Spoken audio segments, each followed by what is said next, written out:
exciting and new. Hello. We're expecting. Hello. How are you? This show's off to a great start. You ready? Ready for the point? Give me the point.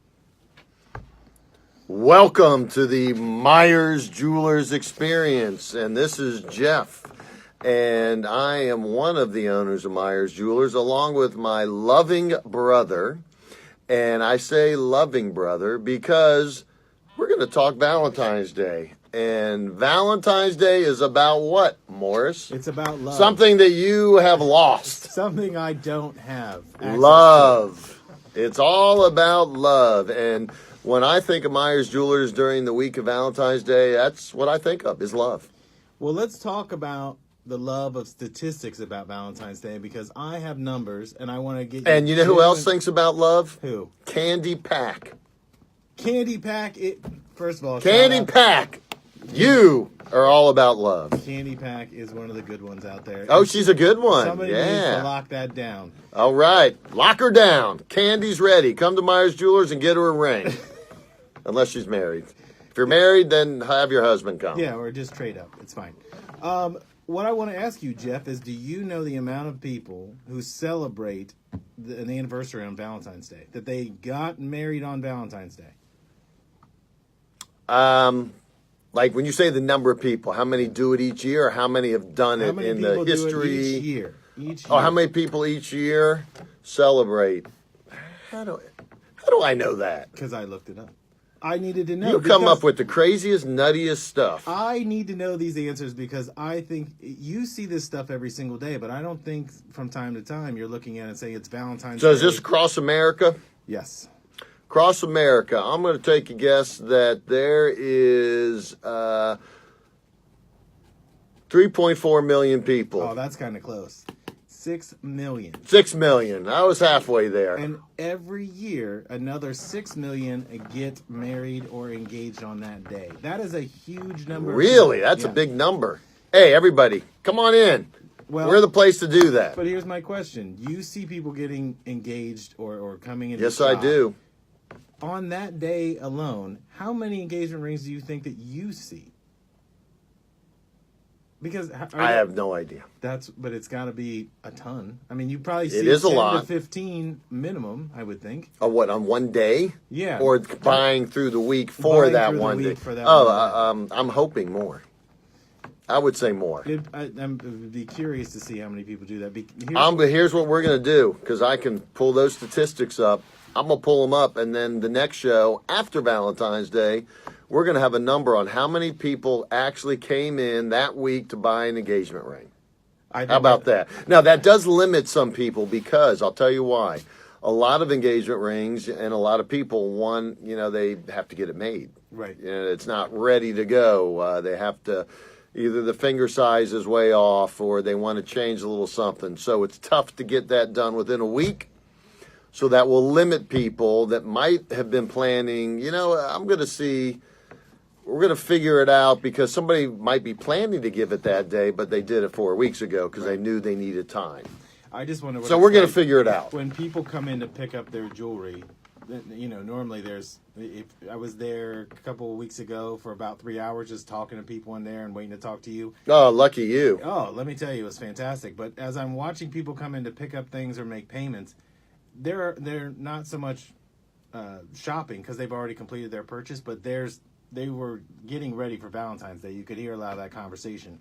But when you think about over 6 million people will get engaged on the 14th of February. That's a lot of people. Yeah.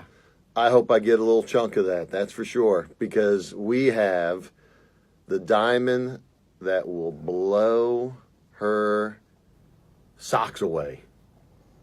I couldn't think of what would go with that. I noticed you were drawing it out, but yes. Blow her away. Yes, with the bright crystal diamond. So, and if this is a first-time listener out there, because I think we have about 400,000 or 500,000 people now listening, don't we? Isn't it up to that? Oh yeah.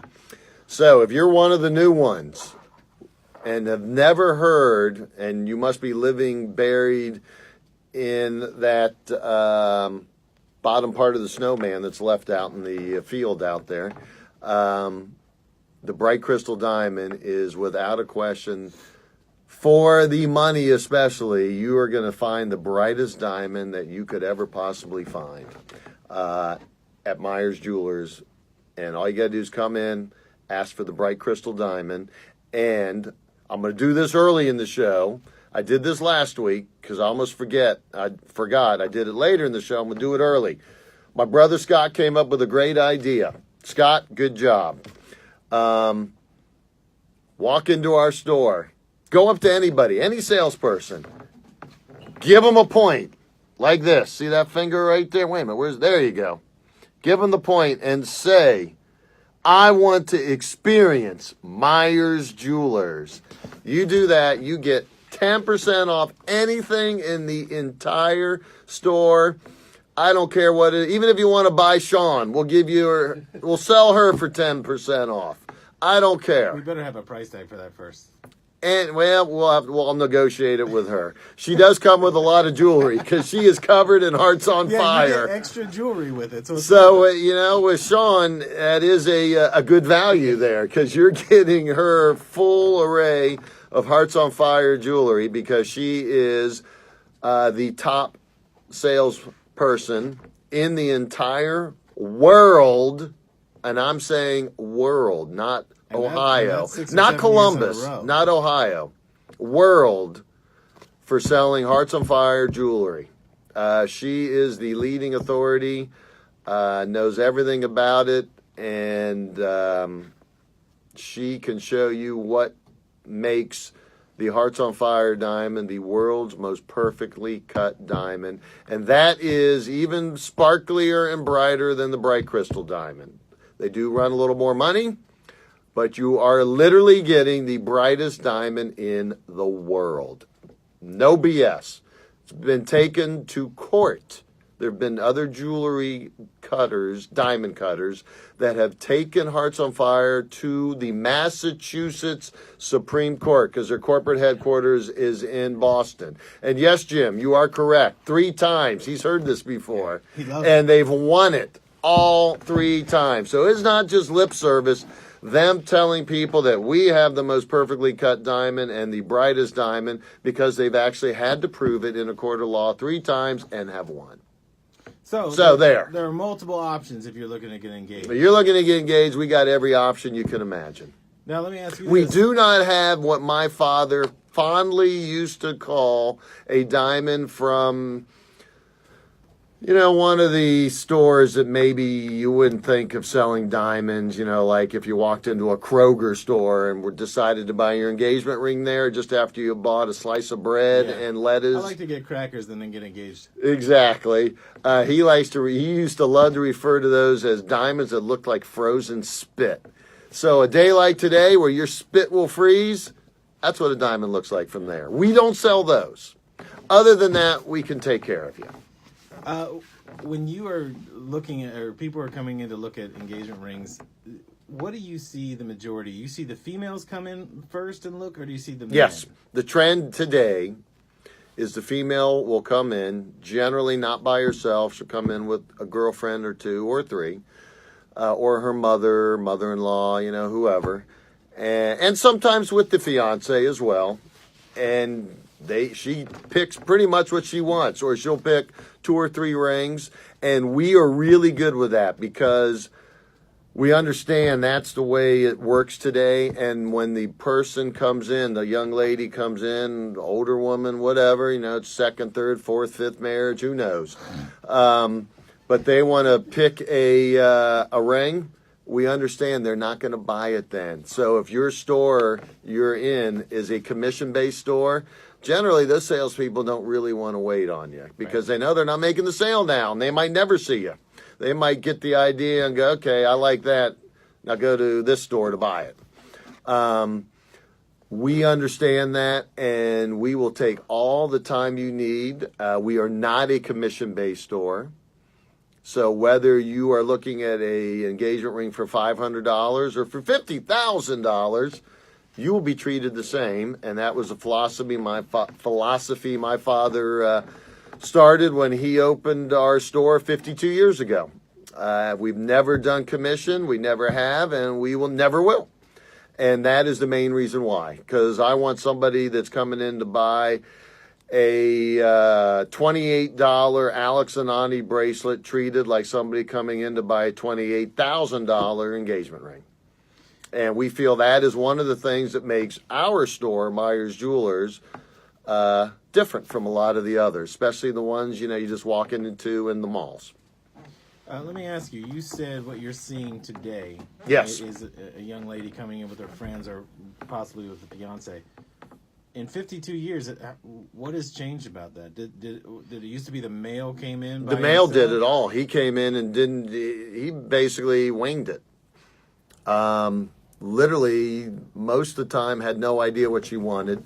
It was a total surprise for the girl. That was the big thing. The guys wanted to make it such a surprise. I mean, she would have no idea. So they literally would have no idea what she wanted. Can you imagine being a guy today? Because the guys come in and they literally pretty much know what she wants. They just have to come in and buy it.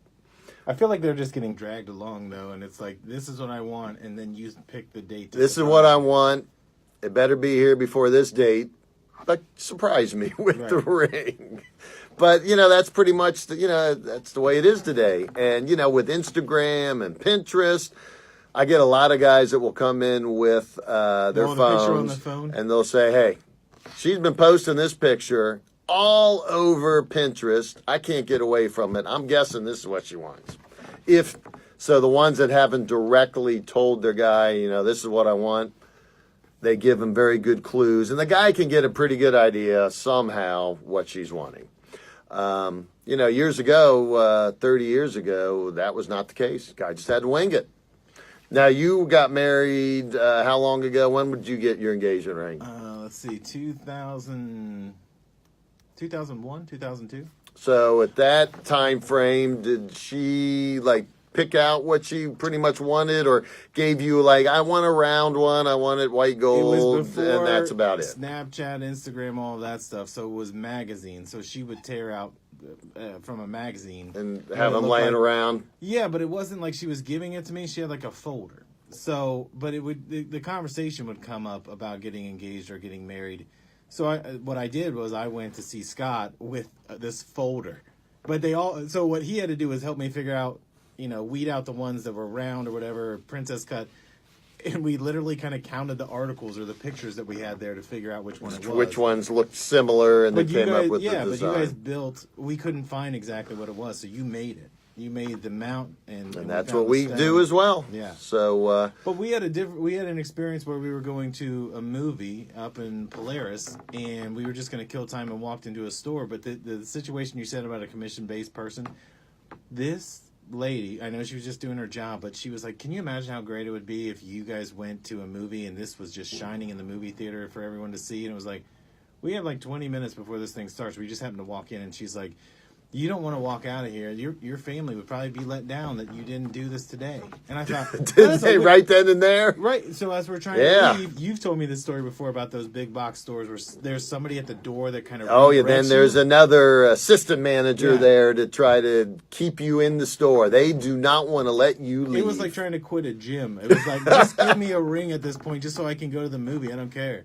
But yeah, I mean, that was not a fun experience. And again, what happened was that created another conversation where what is it that you would want? Because I wanted the surprise. I just want to know from your point of view, when the guy used to come in, you probably had to spend more time educating that person and to get an idea of what they want. Yes and no, because back then, 30 years ago, 25 years ago, whatever, people, the color and clarity, the grading of the diamond was not as big of a thing. Because of the way they were able to look at the I really can't tell you the answer on why. I think it was probably the trust factor back then, years and years ago. They trusted the jeweler they went to, and that he was going to sell them a nice diamond. And the jeweler would say, "This is a nice diamond. This is the best one we have." And you'd have to take their word for it because you didn't know anything about diamonds. Yeah, yourself. you didn't know if it was a G color SI1 GIA ideal cut certified diamond. There's all sorts of things. And if we would have said that, most of the time they'd look at me like I am talking Spanish to them, Right. or Russian or Chinese or whatever. They literally would have no idea and really didn't have an interest in figuring out what it was. They just want to know this was a nice diamond, it looked beautiful, they were happy. Today, they come in, they want to know every single thing about the diamond, which I don't blame them. I would too. Let's get into that after the break because we're up Oh, against man, them. I was just getting going. I know we're going to come right back, and you're going to talk about the education of a diamond, but especially it's important. Valentine's Day is coming. And All we don't want to make a right. mistake. We don't want to make a mistake. So everybody listen to these commercials and really go out and frequent whoever is on these commercials, especially if it's our store. Okay? We'll see you in a little bit. All right, Jimmy, we'll just start right back up, and I want to get into that question about what it's like today to educate somebody. You got about 11 minutes. Okay. Need another one? Mm-mm. Good. Man, when we Yep. get on fire, we get on fire. He's on fire today. He's on a roll. Yeah. All right, Call him bring us Butter. back. He's on a roll. Oh, call me Butter. Ooh, There I we like go. that. That's good, Jim. Finally had a good one. Ah, Jim just gave me the point. That means we're back. We're back for a thrilling ending Yes. to this fabulous show and talk of jewelry. This is our Return of the Jedi. We are going to finish this saga on Valentine's Day. Before the break, Jeff, you were talking about, I had asked you what's the difference in how engagement rings were sold, around, especially around Valentine's Day. back Oh, in you the know day. what? Real quick, since we're talking love and Valentine's Day, I just want to get in March. I'm going to see Kiss at Nationwide Arena. So think about this: Valentine's Day and Kiss. And I have a very funny story. When Kiss broke up for a while. They took off the makeup. They did the whole deal. Well, they decided to come back. I think it was in the mid-90s, maybe. Mid to late 90s, where they came back. And all of them, Ace Frehley, Peter Criss, Gene Simmons, Paul Stanley, the full original crew. Star Child. It was during the Psycho Circus tour. They put out the new Psycho Circus. You guys know that song, I know Psycho that. Circus? Yeah. It's a good one, actually. Really That's good one of song. the coolest album covers they ever put out. That Fabulous. hieroglyphic thing. Yep. So I have a friend that I actually lived with in college. My name Michael Belkin, and his family used to be Belkin Productions, the big concert promoters out east. So we were buddies. So I said, let me call him. And my kids. My youngest wasn't even born yet, so I had my twins and my oldest. They were kind of young, but they liked the idea of going to see these guys dressed up in makeup and stuff. So he got his tickets, and we were literally right up front. And their mother was with me, which was my wife at the time. And It's still their mother today. it's still their mother, but not my wife. Right. But it's very pretty, tall, blonde hair, whatever. So we were right up front. So Paul Stanley liked her. So the whole show, he would take his guitar picks, put them on his tongue, and somehow he did it, and he would blow them up in the air, and they'd float up right into her hand. And my kids didn't really understand that he was kind of, playing around with her there. They kept going, why does he keep putting What a the coincidence. picks on her tongue and his tongue and setting them to mom?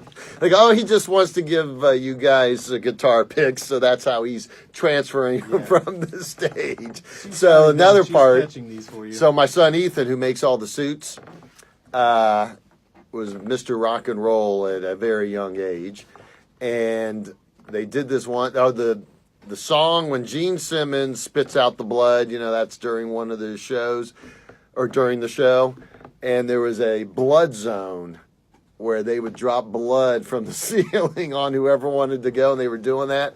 And next thing I look around, Ethan's disappeared and gone. And I look out, and he is standing under the blood, just with his hands out, and it is all over them, and just loving it. What a fantastic parenting moment. And what a fantastic way to tie it into Valentine's Day. Yes. So I just was thinking of Kiss because Kiss is romantic. That might not have been, but sorry to sidetrack there, but I just thought that it was a good memory. I'm glad. Next. And I'm glad you're going to get to go to that. So you were talking about, in the past, the guy would come in, and now a guy's coming in with a fiance, the lady's bringing her friends. Which one takes more education or more, I don't want to say work because you're not trying to sell it, but you're trying to educate them. Are you educating one person as easier, or is it you got a couple or you've got a group? Because you guys do the whole, here's why the ring matters, here's the mount, here's everything else. When you're doing it, who is the harder person to kind of reach so that you know they understand what they're buying? Ooh, I'd say probably the female, because if the woman says, I saw a diamond I like, I saw the ring I like, it's at Meyers Jewelers, that's what I want. Because they're buying it on emotion and what they... Why would the guy not go, say, to Meyers Jewelers or wherever, if that's where she said, that's where I want to go. That's the ring I want. You know, unless he has some certain tie through a family, connection, or their family's dealt at a certain store, which is what we get. We're working now on a third generation family members getting engagement rings, where my father sold their great grandparent their ring, and then their parent, and then would that be third? No, it'd be grandparent, parent, then the kid. Yep. So so we are doing that, and we get a lot of that, which is great. It means we're doing something right if 3 generations are coming back. Absolutely. Well, that's my situation. Yeah. My grandparents, then my parents, then my sister. Oh, so you were third? Yeah. Oh yeah. And my sister. So your grandparent might not have bought it from Meyers Jewelers when my dad. It might have bought from him. They bought from him before he opened his own store, and then your parents came to their. But they followed him. Right, they followed him. Exactly. So but he was, my father, had quite a bit of that. I still get them coming in. They'll bring their grandkids in, and if they didn't know he passed away, they'll ask for him or whatever. And but get that all the time. Do you still have the big blue book? Yes.